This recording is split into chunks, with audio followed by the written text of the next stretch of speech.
Jadi, busui itu boleh makan pedas nggak sih? Bener nggak kalau misalnya kita makan pedas, terus di BAB bayi kita itu ada biji cabai? Selamat datang di Kriwi Life, ngobrolin kesehatan bareng aku, Bi dan Oni. Hari ini seperti judulnya dan seperti warna bajuku, kita akan bahas yang pedas-pedas, yaitu bener nggak kalau busui itu kalau misalnya makan makanan yang pedas, nanti BAB bayinya bisa ada butiran-butiran cabenya. Tapi sebelumnya silahkan klik dulu tombol subscribe-nya dan nyalakan lonceng notifikasi supaya kamu gak ketinggalan video terbaru dari aku. Nah, buat ibu-ibu yang lagi menyusui, pasti pernah ketemu tentang mitos yang satu ini. Kalau misalnya ibu makan pedas, maka bayinya BAB-nya itu kayak ada biji-biji cabenya.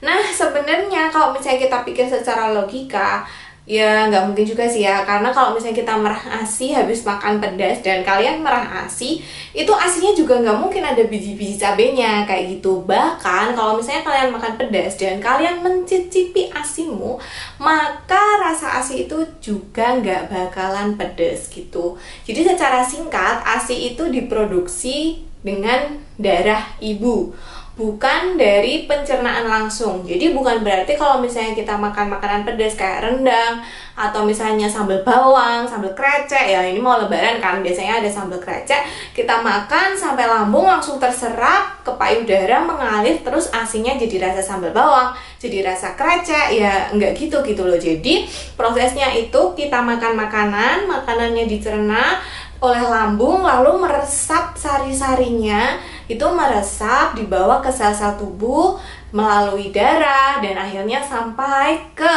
alveoli atau jaringan ASI yang ada di payudara, terus akhirnya menjadi ASI. Jadi kalau kita makan rendang ya bukan berarti terus ASI kita jadi rasa rendang, enggak gitu ya. Jadi memang ada beberapa makanan yang bisa masuk atau lewat melalui ASI, dan juga ada rasa dan aroma yang bisa dilewatkan melalui ASI, tapi prosesnya nggak sesimpel itu. Nah, rasa pedas sendiri sebenarnya bukan rasa. Kalau kita kembali lagi ke aneka rasa-rasa pelajaran zaman SMP mungkin, jadi di lidah itu hanya ada 4 rasa. Jadi kayak asin, pahit, terus manis, sama asam. Sementara kalau pedas itu sebenarnya bukan rasa.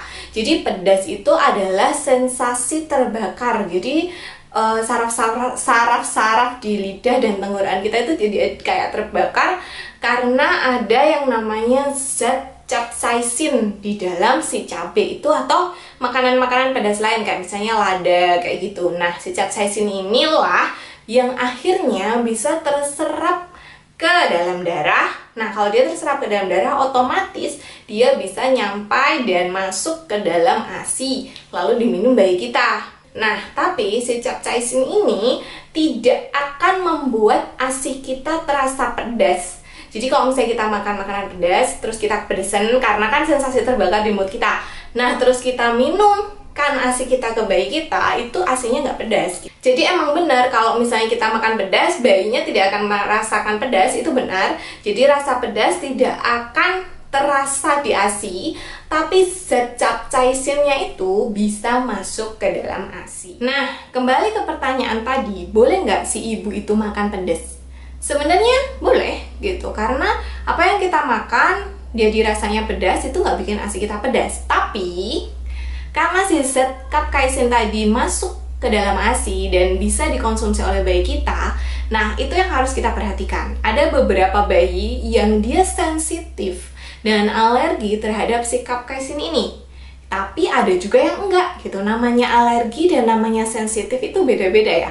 Misal anakku sama anakmu itu bisa beda. Misalnya anakku itu nggak apa-apa aku makan pedas tuh, dia biasa aja gitu, nggak ada perubahan. Tapi mungkin aja anakmu ada perubahannya gitu. Nah, biasanya kalau bayi yang alergi terhadap capsaicin ini, kalau misalnya ibunya makan pedas, dia bisa jadi rewel, diare, terus bisa jadi kumuh-kumuh, terus kayak kolik gitu. Jadi dia nangis kecil nggak berhenti-berhenti, terus dia malas nyusu. Nah, kalau misalnya bayinya kayak gitu setelah kalian makan makanan pedas, bisa jadi bayimu itu sensitif terhadap capsaicin. Tapi ya tadi, nggak semuanya bayi kayak gitu. Gimana caranya tahu bayiku kayak gitu atau enggak? Ya mau nggak mau dicoba gitu. Nah, kalau pengalamanku sendiri, anakku si Kaira itu dia nggak apa-apa aku makan makanan pedas gitu. Jadi walaupun aku makan makanan pedas sampai yang aku gitu, dia biasa aja, berarti dia memang tidak sensitif terhadap capsaicin. Kalau dalam kondisi dan kasus kayak gitu, jelas ibu boleh makan makanan pedas. Tapi kalau misalnya kamu makan makanan pedas terus anakmu jadi seperti yang aku sebutkan tadi, jadi rewel, jadi diare misalnya, jadi BAB-nya lebih sering dari biasanya, terus mungkin dia gumoh, terus dia nangis terus, nah bisa jadi dia memang tidak cocok dengan capsaicin. Kalau udah kayak gitu, sebaiknya kamu tidak mengkonsumsi capsaicin itu, ya. Segitu dulu penjelasannya. Jadi jawaban apakah ibu menyusui boleh makan pedas atau tidak adalah boleh.